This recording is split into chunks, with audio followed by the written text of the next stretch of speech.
ఈ పరిస్థితి అమెరికాకు కారణం చాలా చిన్న దేశమే కదా ఇరాను అని భావించింది.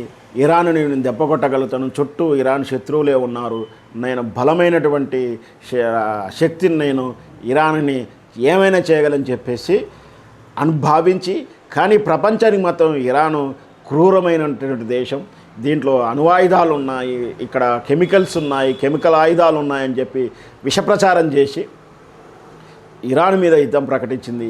కేవలం ఇరాన్ యొక్క ఇంధనాలైనటువంటి బావుల మీద పెత్తనం కోసం ఇరానుని శత్రువుగా చేసింది. ఇది 1950 తర్వాత ప్రారంభమైనటువంటి ప్రచ్ఛన్న యుద్ధం. అంటే 1950 నుంచి ఇరాను 1950 నుంచి ఇరానుకును అమెరికాకును మధ్య శత్రువుగా తయారైంది. ఇరాన్లో తన డమ్మీ నాయకులు ప్రధానమంత్రులుగాను అధ్యక్షులుగాను ఉండాలని అమెరికా కోరుకుంటుంది. దీన్ని వ్యతిరేకించడం వల్లనే వీలు చూసుకుని ఇరాన్ మీద ఇజ్రాయెల్ వంకతో యుద్ధంలోకి వచ్చి ఇజ్రాయెల్ని పక్కకు తప్పించి పూర్తిగా అమెరికా అండ్ ఇరాన్ వారుగా మార్చింది.